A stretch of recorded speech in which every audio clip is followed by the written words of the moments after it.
Bonjour à tous, je suis ravie de vous retrouver. Je viens vous parler du second semestre 2025 qui s'annonce assez imprévisible et qui est assez détonnant, qui peut marquer beaucoup les esprits sur les grandes évolutions et et les grands changements. euh, qui, Ça vient vraiment mettre l'accent sur des grandes évolutions. Euh, On le voit déjà, hein, il y a énormément comme d'électricité dans l'air et cette électricité dans l'air, c'est très chargé. En ce moment, l'énergie, qui est, sur le plan, par exemple, mental, sur les mentalités, sur les réactions, en chaîne, sont assez, importantes et puis, assez folles. On le voit un petit peu sur la scène internationale, sur ce qui se passe avec des réactions qui peuvent être parfois assez ahurissantes. Où on peut passer comme ça du coq à l'âne, d'une réaction à une autre. Il y a vraiment des changements comme ça assez versatiles. Mais cette versatilité, ce côté comme ça un peu insaisissable et un peu fou, vient marquer justement énormément de changements. Il y a des changements de position et de posture. Et vous pouvez peut-être voir hein, au niveau individuel de votre côté comment ça se passe dans votre posture, dans vos agissements. Est-ce que justement vous avez des postures et des agissements qui vont être comme si vous aviez comme un pied dans une ancienne version de vous-même ou dans des mémoires anciennes, dans des parts inconscientes et en même temps une part comme consciente qui est en train de s'avérer, mais qui parfois n'est pas encore comme bien structurée ni assez solide. Et ça peut être vraiment très marquant sur ce côté un petit peu même schizophrène, hein, avec un côté qui peut comme tout d'un coup rattraper avec des espèces d'injonctions, puis des espèces de un côté est presque pulsionnel, incontrôlable et qui vient vous traverser, et puis un autre côté qui va être comme plus tempéré, comme plus grand, plus mature. Mais il y a ces deux énergies qui sont, ces deux forces, c'est plutôt deux forces. Ces deux forces qui sont en train de trouver comme un alliage et une alliance et qui n'est pas forcément évidente. Parce que il va être important, il ne va pas s'agir de complètement, on va dire, rejeter cette part ancienne, mais vraiment de l'alchimiser. Et cette alchimisation, elle se fait bien sûr par différents moyens. Au passage, si vous souhaitez prendre rendez-vous avec moi, je vous laisse aller voir sur mon site internet ou en barre de description les services et rendez-vous et consultations que je propose pour vous accompagner sur votre chemin, entre autres, de prise de conscience, de tout ce qui est la composante mémoire, puisque c'est ma spécialité, transgénérationnelle, généalogique, karmique, etc. Pour poursuivre, Hem, sur ce second semestre, on va avoir quelque chose, d'intéressant, c'est le passage d'Uranus dans le signe des Gémeaux, au 7 juillet. Heu et ce passage d'Uranus dans le signe des Gémeaux, j'ai regardé la dernière fois qu'il y était, c'était durant, eh bien, la guerre 39-45. Elle est passée dans l'énergie, des Gémeaux en 1941. La même chose, c'est, ce qui va se passer là, c'est qu'on va avoir une entrée d'Uranus en Gémeaux le 7 juillet et puis elle va rétrograder, que je ne dise pas de bêtises, le 8 novembre et elle retourne dans le Taureau pour revenir, en avril, le 26 avril définitivement 2026. Donc on aura un petit avant-goût et lorsque, Uranus est passé dans l'énergie des Gémeaux, donc précédemment, donc c'était dans les années, 41, définitivement 42 et il y a des sorties, que je dise pas de bêtises, j'ai noté parce que j'ai trouvé ça très intéressant, un petit peu l'influence d'Uranus. Elle est sortie le 10 juin 1949. Donc, Uranus, c'est une planète qui reste 7 ans dans un signe et j'en ai déjà parlé, les 7 ans, les 7 années sont des phases et c'est des moments clés. Observez un petit peu, de 0 à 7 ans, on passe à l'âge de raison. Donc, on a comme, notre structure psychique qui est déjà formée. Ça y est, il y a, justement, comme, une élaboration, psychique qui arrive à une certaine maturité. C'est-à-dire que votre plan, on va dire, de mémoire et ancré à cet endroit-là et vous allez le faire évoluer au fur et à mesure de vos expériences et cetera. Mais il y a quelque chose qui est comme déjà comme cristallisé et l'âge de raison, c'est l'âge tout d'un coup, il y a la prise de conscience, le mental, la réflexion, les mises en réflexion et cetera. D'une manière assez subtile, assez légère et puis au fur et à mesure, quand vous avez 14 ans, c'est la préadolescence, adolescence, passage adulte ou semi-adulte. Ensuite, 21 ans, on rentre dans la fin de l'adolescence et un peu dans l'adulte. 28 ans, on est à l'âge adulte. 35 ans, on a encore d'autres phases évolutives, etc. On a comme ça, tous les 7 ans, des marqueurs d'évolution. Ils font évoluer le plan de la conscience. Et puis, c'est aussi marqué par les 7 chakras qui peuvent être aussi beaucoup sollicités, puisque en fait, le nombre 7 est très symbolique d'Uranus, de l'énergie uranienne, parce que c'est une composante qui justement vient alchimiser énormément, vient bousculer l'énergie d'Uranus. C'est une énergie qui est assez imprévisible. C'est Ouranos. Ouranos, c'est le ciel. C'est ce côté qui va, on va dire, créer, mais pour créer, eh bien, il va créer dans quelque chose un petit peu de chaotique et il ne connaît pas sa force ni sa mesure. Il va falloir le tempérer, Uranus. Mais Uranus en signe des Gémeaux, eh ben, c'est un Uranus qui peut avoir des idées de génie. J'ai regardé un petit peu ce qui se passait durant c'était une génération avant, hein, parce que c'était il y a 84 ans. Donc, c'est nos aïeux, c'est nos grands-pères. Ce qu'ils ont un petit peu vécu, bon, on connaît hein, ce qu'ils ont vécu durant la guerre 39-45, mais c'est surtout les innovations. Parce que la planète Uranus, c'est une planète, surtout dans l'énergie des Gémeaux, qui va parler de communication, d'idées de génie, mais attention aussi, une énergie un petit peu de folie. Le côté qui ne mesure pas un petit peu ce qu'il va comme capter, canaliser, et qui va en faire usage un petit peu d'une façon un peu n'importe comment pour ensuite commencer à centraliser. Mais on va être accompagné par l'énergie de Saturne et de Neptune qui est dans le Bélier. Il y aura une belle alchimie en fait des planètes qui va être assez porteuse. Donc,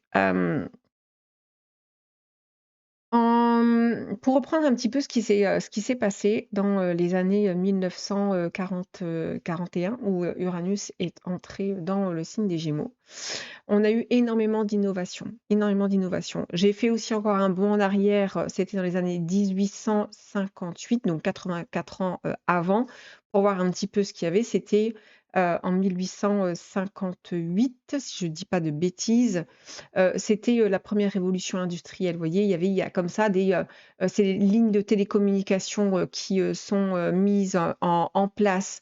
Donc, il y a une volonté avec Uranus en Gémeaux de trouver ou d'innover, c'est des idées de génie, pour trouver d'autres moyens de communiquer à une échelle qui va être mondiale, à une échelle qui va être comme astronomique, une échelle qui va prendre une mesure de la conscience et d'une grande évolution. Pour revenir sur les années 1940, 41, 42, premier missile de croisière balistique en innovation militaire. Donc, bien évidemment, quand il y a la guerre ou quand il y a des tensions, climat de tension, quand il y a de l'urgence, eh bien, on va les chercher, on va les puiser dans une ressource, dans une force profonde pour aller chercher comme à innover. C'est souvent dans les conditions les plus parfois chaotiques qu'une force et une ressource se déploient. Donc, dans ce contexte-là, il y a eu beaucoup d'innovations. Torpilles acoustiques qui poursuivent les sons des navires en 1943, 1944, bombes volantes, 1945, on connaît la bombe atomique et on entre dans l'ère du nucléaire. Cette ère du nucléaire part bien évidemment sur quelque chose qui est dramatique, c'est la bombe atomique, mais qui va être à un moment donné utilisée pour notre électricité nucléaire. Innovation médicale, la production industrielle de la pénicilline, qui est un antibiotique donc à grande échelle. Ensuite, transfusion sanguine mobile pour le développement des banques de sang sur les champs de bataille. Les médicaments antipaludiques, les chirurgies plastiques de guerre, le début de la psychiatrie de guerre, les soins aux soldats souffrant de post-traumatique, choc post-traumatique Il va y avoir ici justement l'accent qui va être mis sur le post-traumatique. Pourquoi le post-traumatique est décelé à cet endroit-là et pas forcément avant? Parce qu'il faut savoir, il faut comprendre une chose, c'est que au fur et à mesure de notre évolution, nous gagnons en sensibilité, c'est-à-dire que nous devenons des êtres de plus en plus sensibles. Cette sensibilité nous permet justement d'accéder comme à un autre plan d'énergie, de canaliser une autre source d'information et en même temps, eh bien, ça fait comme nettoyer les, hem, ou en tout cas, transmuter les, mémoires qui, sont archaïques, qui sont rattachées, au corps pulsionnel et cetera, au corps de désir et donc on gagne comme ça, en sensibilité et cette sensibilité fait que, eh bien, on va, faire évoluer, entre autres, par exemple, la psychologie, la psychanalyse qui a été, fortement mise en exergue durant cette Seconde Guerre mondiale. Donc, essor de, comme je disais, de la psychanalyse, la psychologie des profondeurs et l'émergence de l'inconscient collectif dont Jung parle et il a édité un livre en 1944. Donc on a comme ça, vous voyez, il faut comprendre que quand on parle de l'inconscient collectif, on est sur un constat, on va dire, quasi scientifique, pour l'époque, de quelque chose qui n'est pas palpable, de quelque chose qui, est, on va dire que Jung a essayé de prouver par certains écrits, en se référant aussi à beaucoup, d'éléments, hein. Il s'est appuyé sur énormément de choses, mais c'est comme statuer. Vous voyez, on arrive avec Uranus en Gémeaux sur des statuts, qui vont changer le paradigme mental, le paradigme de la conscience collective. En innovation technique et technologique, là, super impressionnant, hein. On a, le premier ordinateur électronique, qui est conçu à la base pour donc cryptanalyser, le programme allemand Enigma, qui est un programme de, codage secret et donc pour, décoder, ce langage secret, donc c'est la cryptanalyse, eh bien, ils vont élaborer les premiers ordinateurs. Alors je ne sais pas si vous connaissez, mais c'est intéressant d'aller voir le film d'Alan Turing. C'est Alan Turing, c'est, le créateur, hein, de ce que l'on connaît aujourd'hui de l'intelligence artificielle, hein, qui a d'ailleurs dit en 1950, dans 50 ans, on ne fera pas la différence entre, la réponse d'un homme et la réponse d'une intelligence artificielle et on y est en plein dedans. Et lui, il a appelé ça la bombe électromagnétique qui casse les codes secrets, qui, dévoilait justement les codes secrets du programme allemand Enigma, qui les a dévoilés et il y a un film à ce sujet, je ne sais plus, qui, parle d'Alan Turing, qui est super intéressant, et qui montre, eh bien, un petit peu la création de cette intelligence des premiers ordinateurs qu'aujourd'hui nous utilisons au quotidien. On a les liaisons radio, qui sont, miniaturisées pour pouvoir être portées, et être transportées. Innovation majeure après-guerre aussi, puisque Uranus ne s'arrête pas en 1945, mais poursuit sa route jusqu'en 1949. On a le transfert des savants allemands, puisque l'Allemagne avait énormément de savants qui ont utilisé, entre autres, hein, beaucoup d'études scientifiques un peu dégueulasses sur les êtres humains, dans les camps de concentration, entre autres. Mais il s'est avéré que ces savants ont été utilisés ensuite pour la NASA. Naissance du nucléaire civil, c'est-à-dire l'énergie atomique qui devient source d'énergie électrique et la reconnaissance, comme je disais, progressive du post-traumatique. Donc on prend conscience que, lorsqu'il y a eu, action à un endroit qui n'a pas pu être digéré au niveau du corps psychique, mental, émotionnel, physique, va revenir sous une autre forme. Donc c'est intéressant parce qu'on travaille sur de la mémoire post-traumatique.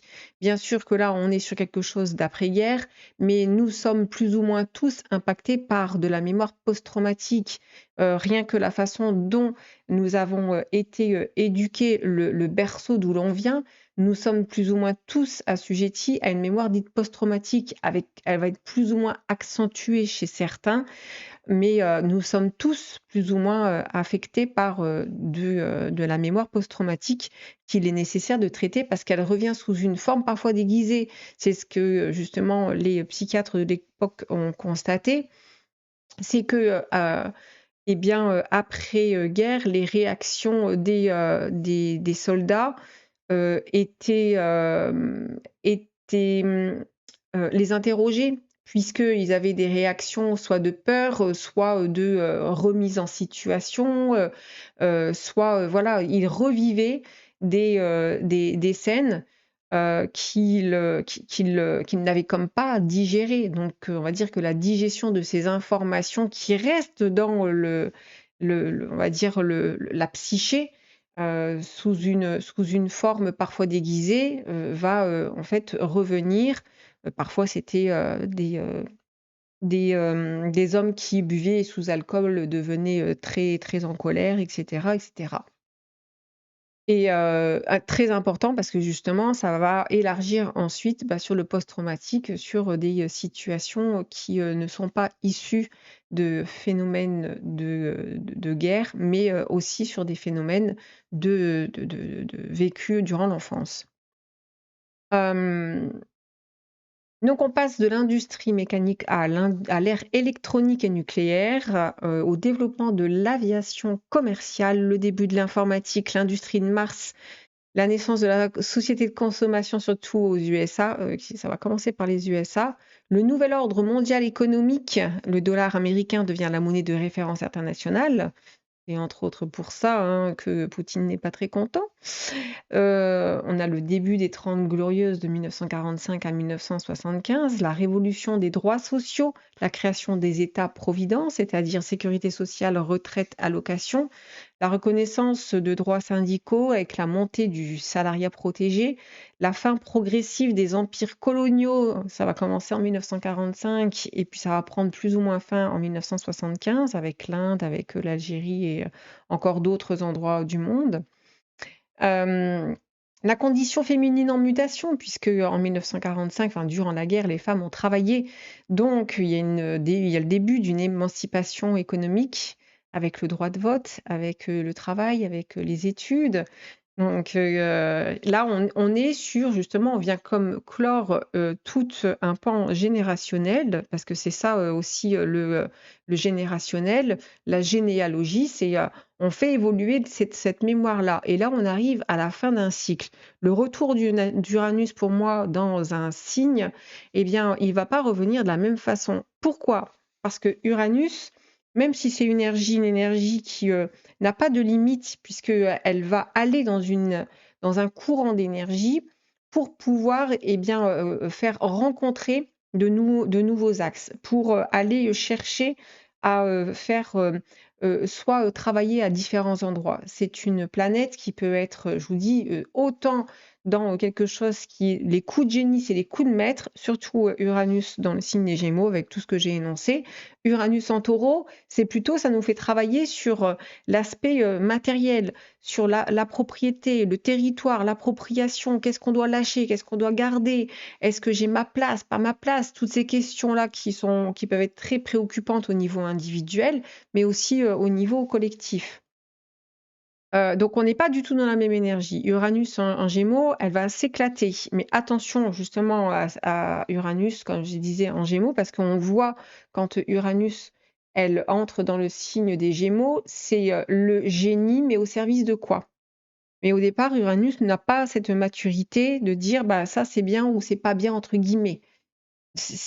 Au final, in fine, quand on observe et quand on regarde, eh bien, à quoi ça a servi, comment on a pu gérer, utiliser, parce que bien sûr que l'utilisation de la bombe nucléaire a créé un impact éthique au niveau international sur, la destruction de l'homme par l'homme et ça a donné une éthique. Il y a aussi la Déclaration universelle des droits de l'homme en 1948, la création de l'ONU pour, aussi justement, on va dire, maîtriser, les guerres, plus ou moins. Donc, vous voyez qu'on a comme ça au départ, ça peut être une énergie folle, mais vraiment, ça peut être assez dingue. Mais Uranus, quand elle revient dans un signe, elle va comme utiliser ce qu'elle sait plus ou moins déjà pour le faire grandir et évoluer, mais avec des innovations. Parce que pour moi, Uranus en Gémeaux, c'est l'énergie innovation. On ne sait pas où ça va nous mener. Il y a un côté comme ça qui va être dans waouh, je suis en train de capter quelque chose, j'ai une idée, j'ai un truc qui est en train de descendre, et ben en fait, je vais le faire. Ça va prendre forme parce qu'il faut que ça descende dans la matière. Ça va descendre dans le flux ici du mental pour être véhiculé d'une manière peut-être au départ un peu disparate et puis qui va au fur et à mesure on va dire, se canaliser.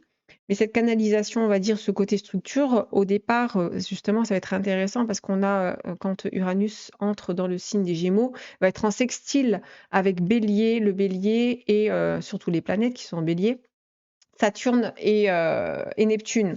Ça peut donner de très très belles énergies et justement un côté qui est très innovant, qui tout d'un coup c'est les innovations. Je vous dis, c'est les innovations au niveau psychique, au niveau énergétique, au niveau sociétal. C'est des choses qui viennent bousculer parce que forcément on va être bousculé. On le voit aussi avec l'intelligence artificielle. Ça va très très vite, mais de ce que moi je vois et de ce que je capte, l'intelligence artificielle, dans ce que prédisait Alan Turing, que on ne fera pas la différence entre la réponse d'une IA et la réponse d'un homme. La preuve, hein, quand on demande à Google ou on demande à une autre intelligence artificielle une quête ou une recherche sur un élément qui fait partie de la connaissance, de la mémoire collective de l'humanité, on a la réponse et on ne fait pas la différence entre ce que cette intelligence dit et ce que l'intelligence, exemple d'un enseignant, va dire. On va dire que c'est la même chose. Mais on a toujours un train d'avance sur ce qui est, c'est les artefacts. Et justement, l'intelligence artificielle, à un moment donné, eh bien, ça va être l'artefact de la mémoire de l'humanité. C'est-à-dire que ça va être une énergie qui va être utilisée et non pas, c'est pas elle qui va nous utiliser. C'est important de prendre conscience de ça parce que ça va être un grand tournant puisque l'intelligence artificielle peut faire très peur sur ce qu'elle est capable de faire en termes de dépasser l'homme, mais elle ne le peut pas. Parce que certes, elle est une conscience, mais artificielle, donc très juste, hein, parce qu'elle fait partie de la conscience. Mais c'est comme, je vous dis, un artefact de ce qui a existé, mais à un moment donné, eh bien, la conscience, elle va évoluer, elle va utiliser cet artefact-là à bon escient. Mais tout ça, eh bien, ça devra se manifester par différentes innovations, au niveau individuel, par ce qui sera fait dans ces années, à savoir que Uranus donc entre dans le signe des Gémeaux le lundi 7 juillet 2025. Et c'est intéressant parce que c'est un lundi, on est sur la Lune, donc le lundi, opposition à Sagittaire. Lune, elle sera en Sagittaire et elle sera en opposition directe, quasiment directe à Uranus. Et là, on est sur un truc hyper intéressant parce que pour moi, quand une planète entre dans un signe et dans un jour particulier, on a la numérologie aussi qui est associée, hein. On est sur 7-7-2025, on arrive sur du 23, donc sur du 5.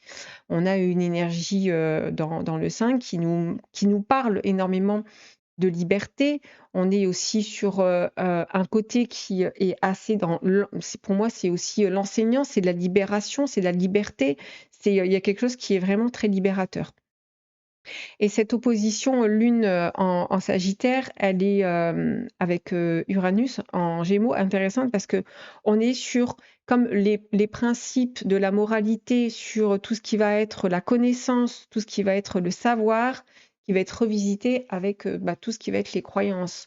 Tout ce qui peut être un petit peu trop rigide. La Lune aussi en Sagittaire, elle est assez perméable, hein. Elle veut découvrir, elle va dans le tréfonds aussi de l'âme, de la sensibilité, de la quête de soi, la quête intérieure. Donc il y a un côté qui justement est assez malléable et qui va s'ouvrir, qui peut s'ouvrir. Donc très intéressant parce que justement ça vient, dire: «Tu ne pourras plus penser comme tu pensais avant. Tu ne pourras plus, plus rien ne sera comme avant». C'est vraiment, le mot-clé pour moi de ce second semestre, c'est plus rien ne sera comme avant. On a comme un effondrement, je vous dis, de la vieille conscience qui peut être justement matérialisé à travers l'artefact de l'intelligence artificielle, qui va devoir, hein, on va devoir, on va dire, comme, on va dire la travailler. Mais les innovations, les idées vont, être, là. De quelle façon, ce sera, à découvrir? On va dire que on peut plus ou moins, on va dire, anticiper certaines choses, mais, pour moi, il est, important et nécessaire parce qu'on peut faire des spéculations, hein, mais, il est, bou comment dire? Il est, préférable, en fait, de vivre tout simplement l'expérience et de voir ce que ça va donner. Parce que si on fait des spéculations, le mental, va s'y mettre et en fait, à un moment donné, ça ferme, donc ça n'a aucune utilité. Hem donc je disais elle rétrograde à partir du, 6 septembre, donc on aura 2 mois, donc juillet, août, où, il y a vraiment, un côté, nouvel élan, nouveau souffle. Rétrogradation, ça veut dire qu'on revient donc, sur les premiers degrés, d'Uranus et on va retourner dans l'énergie Taureau, donc ça peut être ici un moment qui est assez, charnier. Je vous dis, on est un petit peu déjà dans ces énergies de ce côté qui, va prendre une décision et tac, revient sur quelque chose. Qui peut être comme ça, à cheval entre 2. Parce qu'on passe d'une énergie de terre à une énergie d'air, donc forcément, ça déstabilise beaucoup. Donc on peut perdre pied facilement ici et elle revient donc le 26 avril, 2026 définitivement donc jusqu'au 22 mai 2033. Donc ça nous laisse, du temps, mais en même temps, je vais vous dire que ça va aller très vite. Moi, j'ai un marqueur, c'est 2027. Pour moi, il y a quelque chose en 2027. Je ne saurais expliquer, mais pour moi, il y a un tournant. Alors, il y a un tournant, c'est évident. Hem, à savoir que quand, par exemple, on a des innovations comme ça, comme par exemple, durant, la Seconde Guerre mondiale, lorsqu'on est dans l'élan de, tout ce qui va être création, on n'a pas le recul, on est dedans. Ça n'est qu'a posteriori. Et en fait, les évolutions, personnelles de conscience et cetera, en fait, se font parfois justement comme a posteriori avec une prise de recul. Là, on est comme encore un petit peu dedans. Donc on n'a pas toujours le recul. Ça peut arriver que tout d'un coup, il y ait cette prise de conscience avec, ce côté qui, en fait, gagne, on va dire, en esprit. Gagner en esprit, ça veut pas dire, encore une fois, je le répète souvent, ça veut pas dire être complètement, perché, à Pétaouchnok et ne plus, être dans l'incarnation. Non, non, c'est vraiment, c'est même tout le contraire. L'esprit a besoin de descendre dans la matière. Quand je dis l'esprit, c'est l'intelligence, c'est la conscience, c'est tout ce que l'on vit, c'est de mettre de la conscience dessus, c'est de ne pas, s'en défaire, c'est de l'embrasser, c'est de l'entourer. C'est aussi à un moment donné de l'utiliser, comme je dis, à bon escient. Mais, on a, des gros marqueurs comme ça, qui sont, vecteurs de changements, très profonds. Mais encore une fois, je le répète, mais ça m'est propre aussi, hein. C'est si on ne visite pas et si on n'est pas en capacité de maîtriser, et bien, cette espèce d'artefact, hein, de mémoire, ce côté, transgénérationnel, généalogique et cetera. La psychogénéalogie, c'est, la façon dont est transportée la mémoire à travers nos gènes. Et cette mémoire généalogique, elle évolue. Elle évolue au fur et à mesure. C'est-à-dire que la mémoire généalogique d'il y a 100 ans, d'il y a 2000 ans, on va dire dans nos gènes, dans notre ADN, a évolué. On n'a pas les mêmes, codes, on n'a pas les mêmes ARN messagers. Ça évolue. Ça évolue à chaque génération et là, on est sur quelque chose de générationnel qui est en train d'évoluer. La psychogénéalogie, le transgénérationnel, ça n'est pas que du fait de la famille, ce n'est pas uniquement une histoire familiale ou alors si, c'est notre grande famille de l'humanité. C'est tout ce qui a été transmis, à travers, eh bien, l'histoire de l'humanité qui justement va évoluer. Là aussi, on va avoir, des justement comme des lectures, complètement différentes dans, la ce que je disais, la cryptanalyse ici à un moment donné.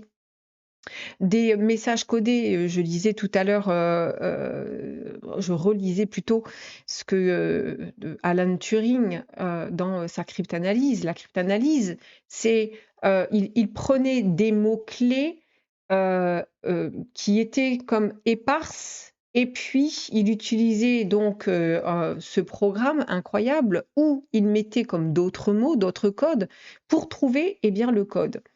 Dans, exemple, la cryptanalyse que moi j'appelle la cryptanalyse de la mémoire généalogique, de la mémoire, collective, bah, vous allez vivre sur une expérience de vie. Dans votre langage, dans votre comportement, vous allez émettre des choses qui sont comme un langage secret qui doit révéler autre chose derrière. C'est ce que j'appelle moi la révélescence. Quand, on ouvre et qu'on éclaire ce qui est comme codé, eh bien, on laisse entrer justement comme l'esprit, on laisse entrer comme une autre part qui devient plus consciente de ce qui a été vécu, de ce que vous vivez. Et à partir de là, eh bien, on ouvre comme un autre champ de conscience. Et tout ça, ça va devenir de plus en plus probant parce que on va avoir des éléments qui seront de plus en plus tangibles. À l'instar de Jung qui, justement est parti de quelque chose d'ahurissant, de venir comme ça avec l'inconscient collectif qui était, on va dire, il s'est appuyé, hein, sur, énormément de connaissances, il était très, très curieux et à un moment donné, il a recensé, certaines informations et c'est venu comme à sa conscience de cet inconscient collectif qu'il a comme vu, comme une espèce de trame qui nous conduisait avec des symboles, avec des archétypes. Il a réuni un peu les ensembles de certains symboles et archétypes à travers différentes cultures, différentes ethnies pour, justement, arriver à dire qu'il y a quelque chose, un plan qui n'est comme pas palpable, mais qui nous régit tous par des archétypes, des symboles et notre relation à ces symboles qui vont être, chargés de sentiments, de blessures, d'émotions et cetera. Et à partir de là, eh bien, on a élaboré, eh bien, notre rapport à notre, inconscient et à ce que l'on vit d'une autre façon. La façon dont on l'aborde aujourd'hui n'est plus du tout la même façon, de l'époque de nos parents, par exemple. Donc oui, on va vers un changement, qui, est assez, conséquent, mais qui doit vraiment, se faire, pour tout à chacun dans son expérience propre et individuelle. Voilà, je m'arrête là pour aujourd'hui. Je vais, certainement faire quelque chose en conséquence sur Arome Amoris, les amis. Dans tous les cas, je vous souhaite de prendre bien soin de vous. Je vous dis à très bientôt. Bye bye.